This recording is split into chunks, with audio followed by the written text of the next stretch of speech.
All right, so we can get started. So real quick, I am Heather, if we haven't met before. I'm the owner of Levinly.com and the founder of the Sourdough Mamas community here on Facebook.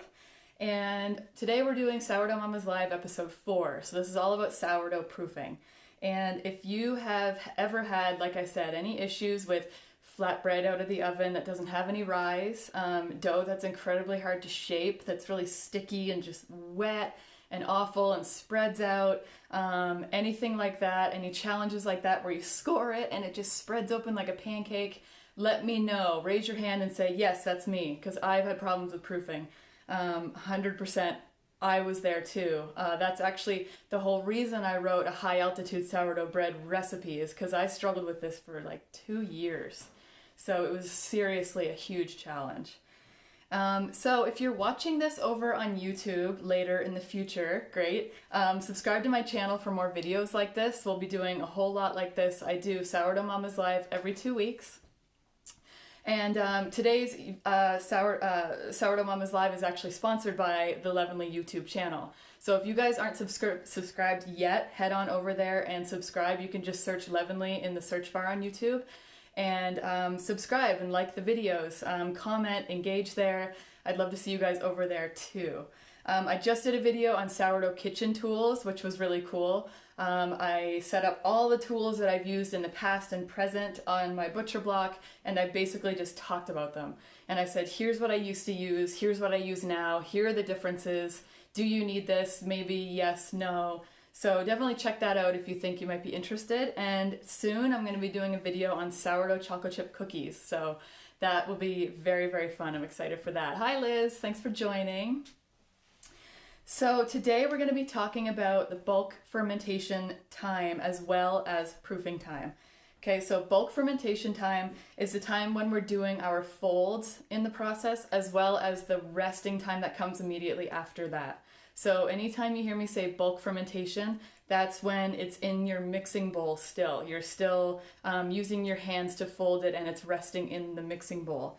The proofing time is the time when your dough is in the basket, okay? So this is proofing once it's there. So that there's many different terms for that. It might be called proofing, it might be called fermentation, it might be called final rise.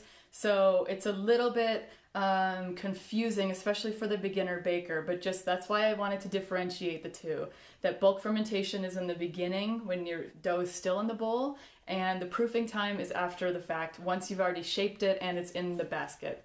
Okay, so that's what we'll be talking about today. So send over your questions. Let me know, say hi. Let me know if you guys have ever struggled with proofing. I've seen a couple people saying, yes, that's me. Yes, I've definitely struggled. Hi from London. Hi, Veronique. Thank you for tuning in. And yeah, chocolate chip cookies, they're everybody's favorite. I've never met a person that doesn't like chocolate chip cookies. So let's get started. I'm going to be addressing your guys' questions kind of as we go through the video. So I have a bunch of kind of bullet points to touch on. If you ask a question and I'm going to be covering it, then I might say, you know, hang tight, I'll cover that. And if not, then we'll definitely address it at the time. So first of all, what is proofing? Proofing is the time when the dough rests and rises before baking. So with sourdough, it's going to be about 30%, roughly 30% bigger than it was when you first put it in the basket. And I always like to say, don't count on your dough to rise, because sometimes it really feels like it doesn't rise at all. There are bread recipes, obviously, if you've ever made yeasted breads, where you have to wait for your dough to double in size. And some sourdough recipes continue that, and they say, you know, allow it to double. Don't allow it to double. We don't want sourdough to double, because if you risk it over fermenting and losing its leavening power if you let it do all of its rising in the basket. I hope that makes sense. So we're actually looking for like a 25 to 30% increase in volume, certainly not a 50%. Because if you do let it rise to that point and then you bake it, it's not going to have any power left to rise up in the oven and get oven spring. Okay, so that's why proofing is tied to oven spring. Proofing is tied to so many common challenges that we're going to be covering throughout this video. So definitely, if you guys are having any challenges, let me know. Yes, proofing in the fridge right now. Wish me luck. Good luck. Mine is proofing in the fridge too. I just pulled this one loaf out just to use it in my demo, and I'll touch on that in a little bit.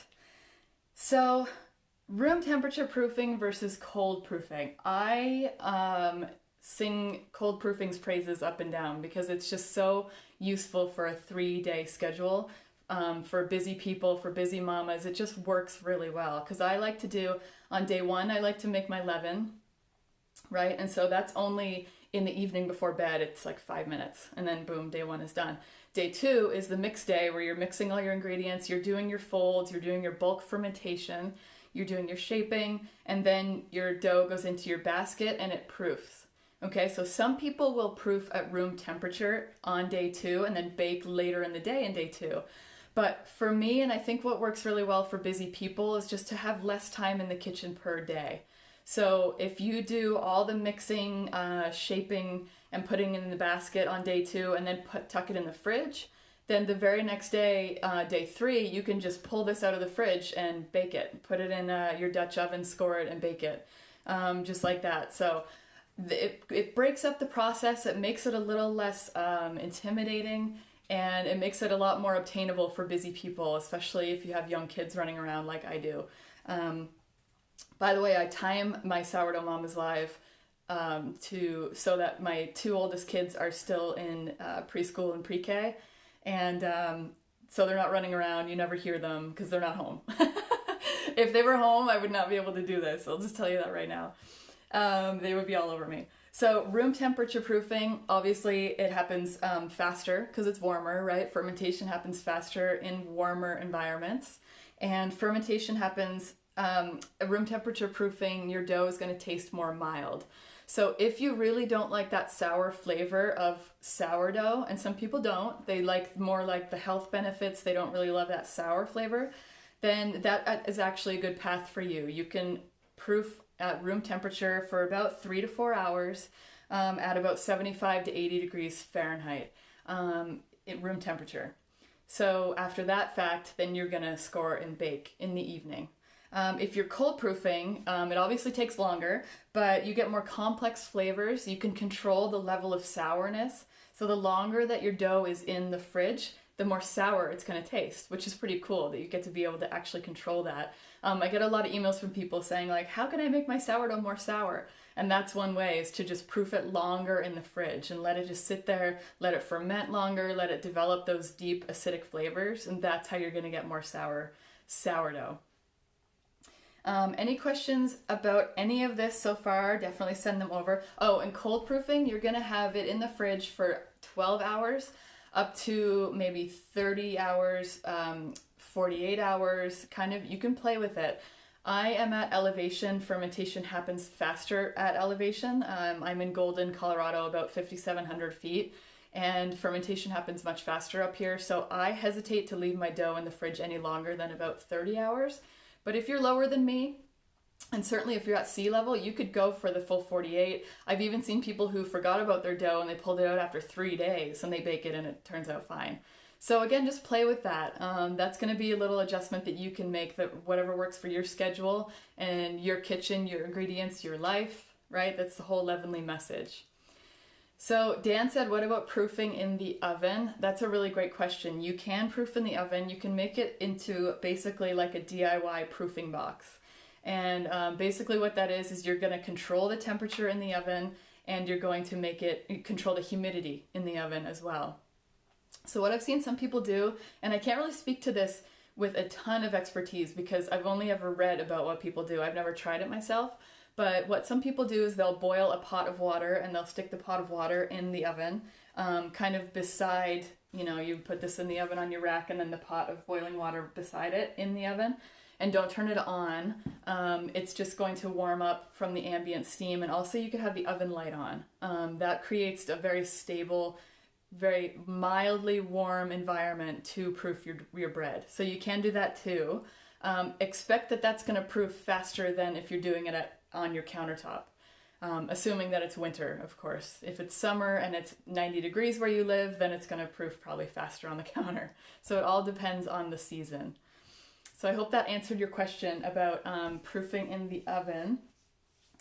Susan said, I have trouble proofing mostly when I use the tall plastic vessel everyone recommends instead of a bowl. I can see that. I personally like to use this great big stainless steel bowl, and it's very shallow, to mix my dough and to proof my dough in. I don't know if that would affect it though. If you're doing it in a taller, more narrow container, theoretically it should have the same result as doing it in a more shallow bowl. So have you tried it in a more shallow bowl? I'm curious if you've actually seen that difference, or if that's just something that you're suspecting is happening. Definitely follow up, let me know, and we can kind of talk through that a little bit. Layla just said, so the process is bulk fermentation for how long at room temperature before putting it in a proofing basket and into the fridge? My home is much colder than 75 to 80, more like 69. Yeah, mine too, definitely. So the bulk fermentation is going to be that period when you're folding the dough, and you're going to be doing your folds every 30 minutes. For people at elevation, you're going to be doing your folds every 20 minutes for 2 hours. And then it's that time combined with the resting time at the end. So some people do 1 to 2 hours, some people do a rest of 3 hours. There's that, it's a period of several hours. It's bulk fermenting in the bowl. And then if you're doing it at, 69, 70 degrees is considered room temperature, I think. So your dough would bulk ferment perfectly at that temperature. Bonnie said, do you go to cold proof after everything is mixed up and you've done the folds, or only after shaping? Yeah, so I think I touched on this in the very beginning, and I'll repeat it again. The bulk fermentation time is what's happening when your dough is still in the bowl, right? You're doing your folds, you're letting it rest. And the proofing time is when your dough is in the basket. So it's after shaping. So when I say cold proofing, when I say room temperature proofing, it's always when it's in the basket and it's proofing at that time. Great question so far, guys.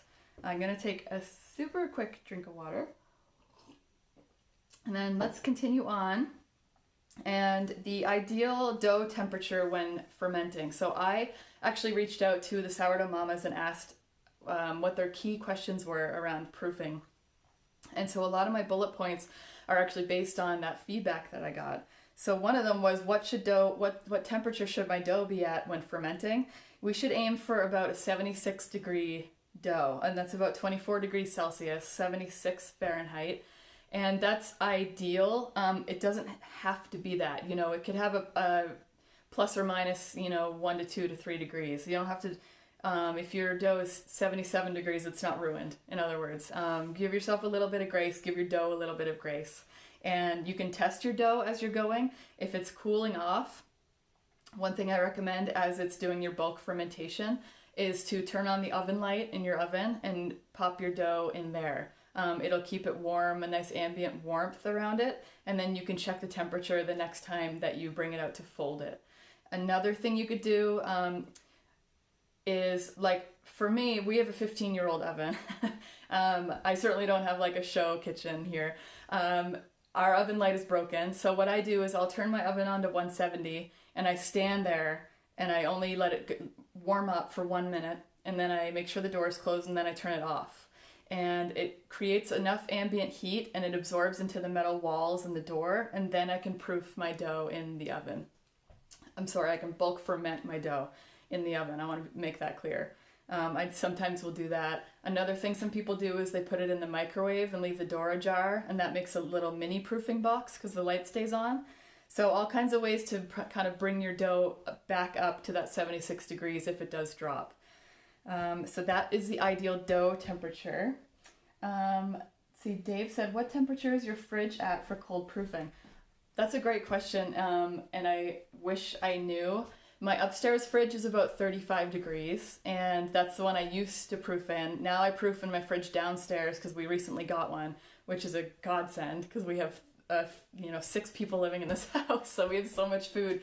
So I proof my dough now downstairs. It's probably around the same temperature though, so I aim for about 35. So let's talk real quick about high altitude proofing. I kind of touched on it a little bit already. So if you live I'd say about 2,000 feet or higher, the elevation is going to affect your fermentation. Don't ask me why. I just know that that's the case. You know, I'm not a scientist. This is just anecdotal. And I moved here from the Bay Area, and I struggled with that for, I quit sourdough when I first moved here for a whole year. I didn't even bake sourdough because I was like, this isn't turning out, forget it. And when I started up again, I had to relearn the process and figure out like, hey, this is actually happening a lot faster than it did in the Bay Area. And that's why my dough is over fermenting. So I made that high altitude sourdough bread recipe specifically for people at altitude, so they didn't go through all those struggles that I went through, because it's really hard and it's really frustrating. Let me know if anyone here lives at altitude, because you can completely empathize. If you try to make cookies, if you try to make cakes, if you try to make bread, it just all falls flat and it's so frustrating. So I published that recipe. It's like my favorite recipe, my favorite child, if you will, of all the recipes, because it just came from my heart. It came from so much struggle. So fermentation does happen faster at elevation. We have a shorter bulk fermentation time, right? So like I said earlier, if you're at sea level or thereabouts, you would do your folds every 30 minutes for 2 hours when you're in your bulk fermentation phase. Up at elevation, I recommend doing 6 folds over 20 minutes, every 20 minutes. So the same amount of time, it's still going to be 2 hours of folding, but it's more folds to give that dough a little more strength. And on the end of that, when there's the bulk rest period, people at sea level might do a 2-hour bulk rest, maybe a 3-hour. Up here at altitude, we do 30 to 60 minutes, and then we call it. That's done. And then we throw it in the fridge and slam the brakes on the fermentation time. So it is similar cold proofing time, though. If you're at high altitude, you're going to still have it in the fridge, 12, 24, 30-ish hours. But like I said in the beginning, I would use caution going above 30 hours, because it does still ferment faster up here, even though it's in the fridge. But if you leave dough in the fridge for 3 days and you forget about it, you can pull it out and bake it. It's not going to be ruined. So what does overproof dough look like? Patricia sent that question. Overproof dough, I think we touched on this already in the beginning, but it's wet and it's sticky, it's unruly, it's shaggy, it's messy, it's impossible to shape. When your bulk fermentation time is done and you dump your dough onto the counter and you go to shape it and it all sticks to your hands and it's awful and it won't make any kind of shape, that is over fermented dough. Very frustrating, but it's savable.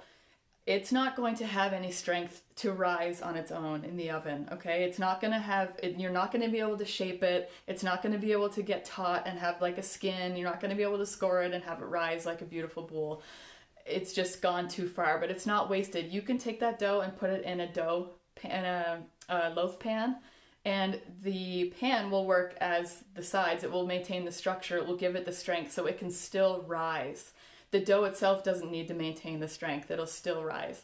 So if that happens to you, do not throw out your dough. I always say never, ever, ever, ever, ever throw out your dough, because it's, no matter what, it's going to be delicious. Even if it looks like a flat pancake, it's still going to taste really good. With sourdough, we make happy mistakes, happy, delicious mistakes. So put it in a loaf pan and bake it. I would do, bake it with steam, right? If you're doing a loaf pan, or a loaf pan with a lid, and about 400 degrees, do it for about 20 minutes, and then take the steam out and do it for about 30 to 35 minutes at the end with no steam. And then you should have a beautiful sandwich loaf of sourdough bread. Keep sending over these questions, guys. They're really great. You guys have had really great questions so far, and some really great feedback, good input. Let me know right now too if this is helpful, if I'm on the right track, and I love to hear you guys' feedback kind of as we're going. So the finger poke test, that's why I have my little dough out. So I'm going to show you how to do the finger poke test and what exactly it is. The finger poke test is what you do when you wonder, gee, is this dough ready to be baked? I don't know, I can't really tell. So you're going to poke your finger in the dough and it's going to tell you, yes, I'm ready, or no, I'm not ready yet. So I'm going to show you that right now. I tested mine a little while ago and it was still underproofed, and I think it's still slightly underproofed. So I'm going to show you this guy. He's not quite ready to bake yet, but I'm going to show you. So what you do is you just firmly push your finger into the dough like that, and then watch it. And it's gonna, hopefully you can see that. If the hole springs right back, then it's underproofed, okay? And that dough is not ready to be baked yet. If it springs back slowly, but still stays a little bit sunken, kind of like where my dough is at right now. It's getting to the point where it's perfectly fermented, but it's not quite there yet because it's filling out and it's actually becoming flat. You want it to fill out a little bit, but still stay pretty sunken. If it stays sunken completely and does not spring back at all, then you're over fermented. So if that happens, don't freak out. Just bake your loaf as soon as you can and don't score it. Okay, because scoring it is going to take away all of its strength and it's going to spread out like a pancake. So if when you do the finger poke test, if that stays sunken and doesn't have any return, just flip it out, put it in the Dutch oven and bake it as is. You could do a cool flower stencil on top or something like that if you wanted a neat design. So that's the finger poke test. I'll show you one more time with mine. Hopefully you can see. So you do a nice firm poke and it springs back. It's filling in slowly and it's still indented a little bit. So my dough is just about ready for baking. And that's the case because I took my dough out about half an hour ago, maybe 40 minutes ago. So it's been in the fridge up until now and it's been at room temperature then for 40 minutes. So when I first pulled it out, I did the finger poke test and I was like, oh, this is under fermented. Great, I can show them what under fermented means. But now when I did it 40 minutes later, you can see that it's actually getting close to being ready to bake. So you really have to listen to your dough. Let's see, Layla said, do you need to bring to room temperature when you're removed from the fridge or can it go straight in the oven? That's a really great question, Layla, thank you. I recommend pulling it right from the fridge, testing it, do the finger poke test, make sure it's ready to go, and then flip it out, score it, and bake it right away. Because it's actually easier to score a cold loaf. Conversely, if you pull it out and you're kind of ready to bake, but it's underproof, like what happened to mine just then, if I was ready to bake 40 minutes ago, I would have had to wait, but you can see that it becomes ready to bake fairly quickly. Mine was only 40 minutes and I could probably pop that in and it's ready. So, but I like to score mine fresh out of the fridge and put that cold dough in the oven. Terry said, do you put any add-ins in during the last fold before shaping and proofing? Yeah, if I'm doing add-ins, typically I like to do them during the pre-shape. That's because the most common things that I like to use in my bread is, gosh, I just lost my train of thought. Cheddar bacon is one of my favorites, and cinnamon raisin, right? So you don't want the cheddar to be on the surface much of the bread. You want it all inside of the dough. And same with the raisins. If the raisins are on the outside of the bread, they're just going to burn to a crisp. And that's fine if that happens. They just don't taste great. So if you can add those inclusions during the pre-shape, then it has a better chance of staying within the dough on the inside and not being pushed out to the crust, if that makes sense. Whereas if you're adding those inclusions during your folds, it's just going to get all mixed together and be on the inside and the outside. So I like to do add-ins during that pre-shape, once it's on the counter. That's a great question. Jackie said, I've never been able to get my dough nice and smooth. It's always sticky. How do I fix it? Jackie, it sounds like it might be over fermented, but if you're talking about at the very beginning when you're first mixing your dough and you're folding, sourdough is inherently a little sticky. It shouldn't be like unmanageable. So you're probably not going to be able to reach into sourdough and with dry hands and fold and then pull your hands out and have them clean. You're going to have dough all over your hands. So I soak mine in water first. I make sure they're wet and then I fold. So it should be sticky. Sourdough is going to be a bit sticky. It's certainly stickier than yeasted bread. It shouldn't be so sticky that it's impossible to do anything with though. So it's kind of a fine line. Margie said, please describe what and when the pre-shaping is. So pre-shaping is what happens after the bulk fermentation. So with the bulk fermentation, right, it's in your mixing bowl, you're going to do your folds, and then you're going to let it sit and rest. and that's your bulk rest. Then after that point, you're going to pour your dough onto the counter. You're going to divide it into your 2 or 3 pieces if you're making a big batch like I do. And then you're going to do a really rough pre-shape. And what that is you're just basically pulling the dough like this side over, and then you're going to rotate it 90 degrees, and this side over, and then just let it rest. Then we let it rest for 30 minutes because you got to let that gluten just relax. Anytime you're working with dough or working with bread, there's just periods where you have to just let it relax, let it come back into line, because if you keep trying to work with that bread, it's going to get stiffer and impossible to shape. So that's the purpose of the pre-shape. And then after the pre-shape, you do your actual shaping, which is when you're going to get pretty firm, gentle hands, but pretty firm, and you're going to make it into that round ball shape and then plunk it into your banneton or your proofing basket. So I hope that answered your question. Great questions, guys. Nancy said, does cold bulk fermentation result in less sour? So you're not ever going to do bulk fermentation cold. Okay, your bulk fermentation is going to be happening on the counter. That's when your dough is in the bowl, and your cold proofing is going to be happening once it's in the basket. So if your cold proofing will result in a more sour flavor the longer you leave it in the fridge. A room temperature proof will result in a less sour, milder flavor loaf. So a lot of factors, a lot of variables that we can play with that. Perfect. Great questions, guys. Thank you so much. Let's move on to, I think I already touched on this, but really quick, minimum and maximum cold proofing time, because somebody asked this question in the Sourdough Mamas group. I would say minimum cold proofing would be like 12 hours. So if you're mixing your dough and then you pre-shape it and you put it in the baskets and it's, 7 or 8 p.m. and it's late, then pop it in the fridge and wake up in the morning and bake it. And it'll be pretty mild tasting. It'll have that sour flavor a little bit because anytime it's cold proofing, it's going to develop more complex flavors. But 12 hours I'd say would be the minimum. And then, like I said, the maximum at elevation, I'd say about 30-ish, down around sea level, you could go 48, but you could even push it as far as 72 hours and it still would probably work out great. So if you're looking for like a super sour loaf, you could just keep notes. And if you do, 30 hours and it rises beautifully and it tastes great, next time push it to 36 hours and take notes. And if it still tastes great, next time push it to 42 hours. Just try to play around with it, and like I said, it's going to be a delicious accident if it doesn't rise and turn out, because it's still going to taste really good. Veronique said, can a too short bulk fermentation be compensated for a longer proofing time?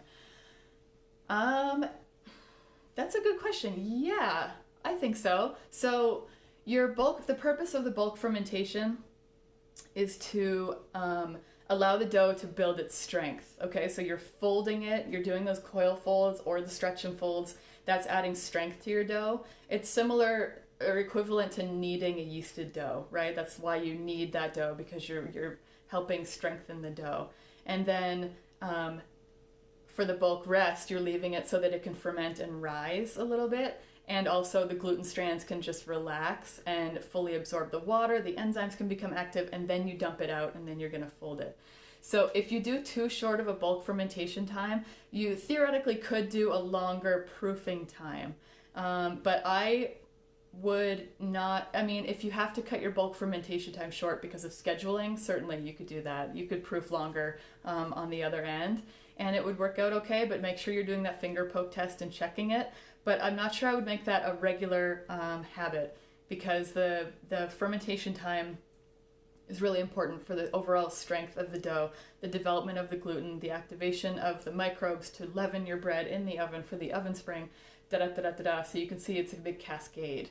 So sourdough is very forgiving. I say that all the time. So yes, if you're doing a bulk fermentation and you suddenly need to leave, you can quickly shape and throw it in the fridge and then just leave it in there for longer and it'll work out. But like I said, just try not to make it a habit. One person asked, talk about the process. So this was a question when I posted that kind of survey on Sourdough Mama's Facebook group. just talk about the process. So I think I touched on that really quickly, but I'll do that again in detail now. So the actual sourdough process, right? So day one is when you're going to make your leaven, and that's when you're building your leaven from your very active and happy starter. So that's going to happen on day one in the evening. It takes about 5 minutes, and then you're going to go to bed. You do it right before bedtime. Then the next day, day two, you wake up in the morning, and the first thing you do is go check your leaven. And if it's ready, you can either look at it just by experience, know how high it should have risen, know what it looks like on the outside with the bubbles, or you could do the float test. That's perfect too. If it's ready to go, then you're going to mix your dough. The next few hours, then it's going to auto-lease. Then you're going to add your salt and water, and then it's going to do the bulk fermentation. So you're going to be doing your folds, you're going to be doing the resting time, and that is in your mixing bowl still. Then you're going to dump that dough onto the counter. You're going to chop it up into 2 or 3 pieces, and you're going to pre-shape. Then after the pre-shape period, about 30 minutes, then you do the shaping. And that's when you actually get your hands in there, you get nice and firm, you get that good surface tension, and you're going to plunk it into your proofing basket, or your Banneton, or whatever you're using. Then that's going to go in the fridge pretty much right away. I put little dough covers on top that I got from Challenger. I finally got these. I'm so excited about them. I feel like a walking advertisement for Challenger, but they really do make amazing products. So this is a box of 100 biodegradable dough covers, and I love them. They look like little wormies in the bag, but then you pull it apart and it kind of turns into like a shower cap. And it's fully biodegradable, which is cool because we need less plastic in this world. And you just stretch it across your Banneton, just like that, and then I put it in the fridge. That allows airflow to still come up through the Banneton itself, but it protects it from big time drafts and also miscellaneous odors from your kitchen absorbing into the dough. So that goes into your fridge for overnight. When you wake up the next day, you're going to pull this out. You're going to preheat your oven first before you do anything. So your oven is screaming hot for an hour. Then you're going to pull out the dough, you're going to flip it, you're going to score it, and you're going to toss it in, and it's going to bake. So that is the overall process in a nutshell of the 3-day process. And kind of that also explains where the bulk fermentation and the proofing, cold proofing, fit into the process. So Debbie said, what if your leaven doesn't pass the float test in the morning? That's a really great question, and something that we all kind of struggle with.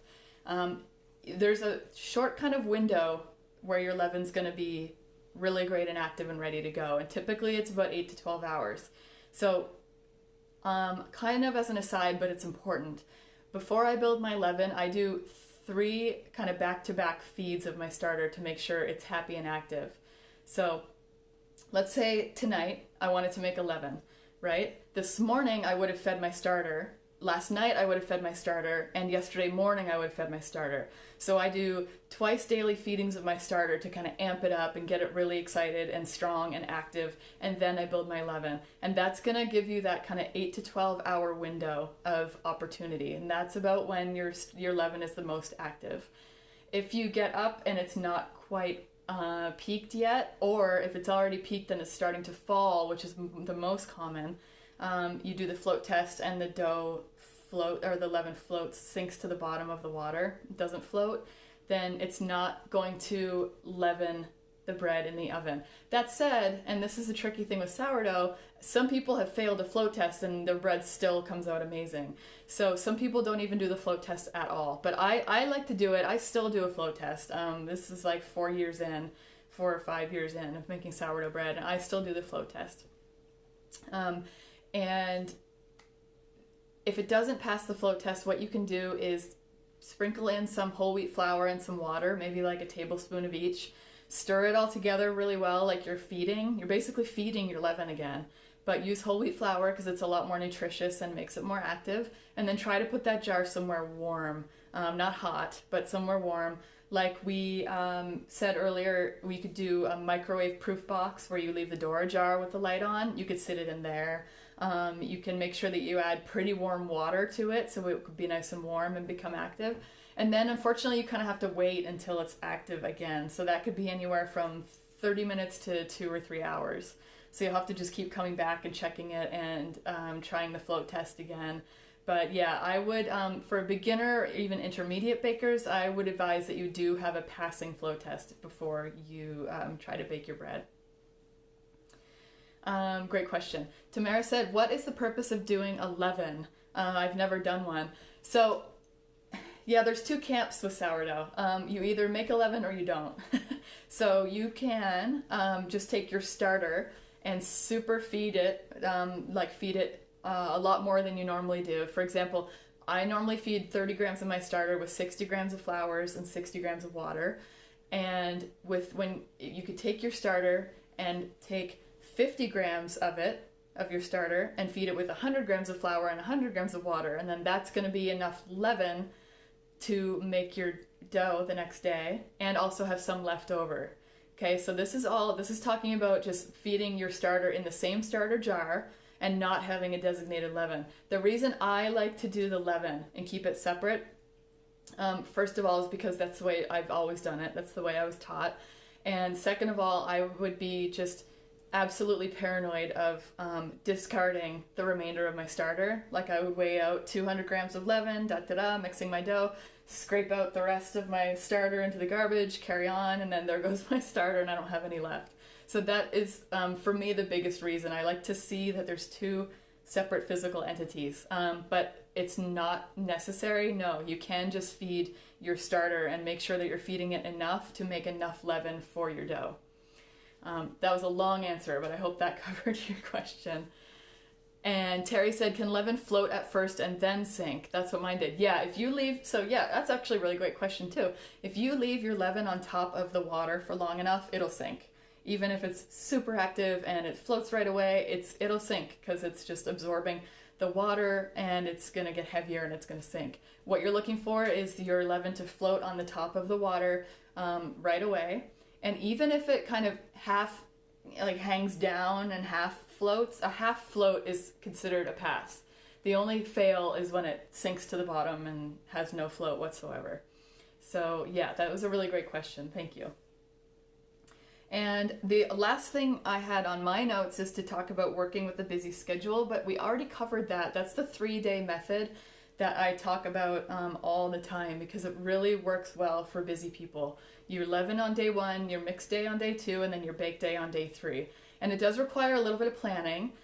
So sometimes, my husband and I will plan out dinners and we'll think, well, gee, bread would be really great to go with that. So if I know that's going to happen Sunday, then I'm going to want to bake bread on Sunday. So I'm going to want to mix my bread on Saturday, and I'm going to want to build my leaven on Friday, and I'm going to want to feed my starter back to back on Thursday. So you do have to work backwards. You do have to plan it out a little bit. But it really does make your life a lot easier doing that 3-day method, because literally you come in the kitchen, you're with your dough for 5 minutes, and then you can leave again at the most. So if you have kids, if you have a schedule, if you have calls, if you're working from home, it's doable. It's completely doable if you do the 3-day method.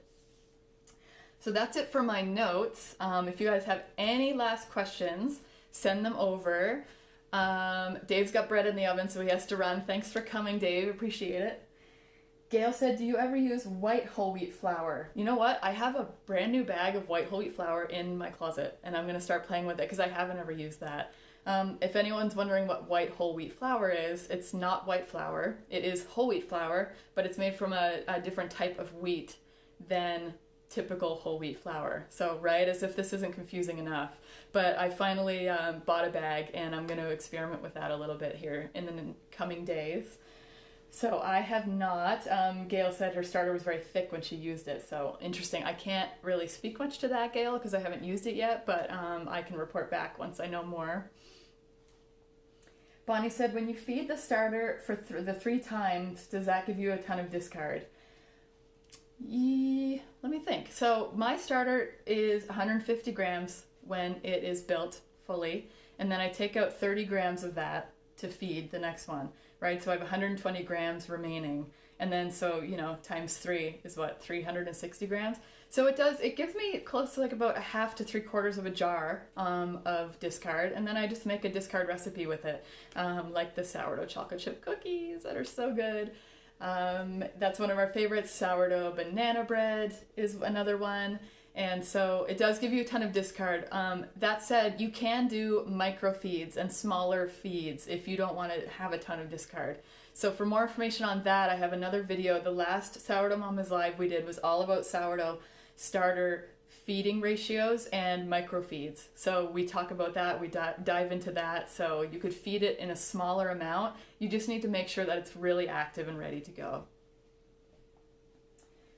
And Sue said, when my loaf gets down to half, then I need to start my process. Yeah, that's a good indicator. Sometimes time gets away from me, and right now I don't have any bread. I don't have any sourdough in the house right now, so it got away from me this time. But I'll be baking this evening, so we'll be back to rights this evening. And Layla said, with the 3 feeds and discards, do you just store the discard for discard recipes? Yeah, absolutely. So I just keep mine in a jar in the fridge. After I feed my starter, I'll scrape out the rest into a discard jar and put it in the fridge. You can leave it in there for up to a week and then use that in so many different recipes. There's a great link I'll put a link down below to a post that I made with tons and tons of discard recipes. I kind of combed the internet and put together the best recipes. So I'll put a link to that below just to kind of give you some inspiration and ideas. But yeah, I collect it and then I use it all in one go. And if it goes past a week, then I will just toss it because it kind of gets too sour at that point because it is still fermenting in the fridge. It gets a little too sour to make discard recipes with. So great questions, guys. If you have any more, please leave them in the comments below. If you're watching on YouTube, you can ask questions in the comments below and I will answer those as well. Thank you so much for tuning in. Really, really appreciate it. Usually at this point I kind of tease out the next Sourdough Mamas Live. I haven't decided on my topic yet. I'm kind of torn between 2. So stay tuned on the Sourdough Mamas group for that. I'll let you guys know as soon as I decide what I'm going to do.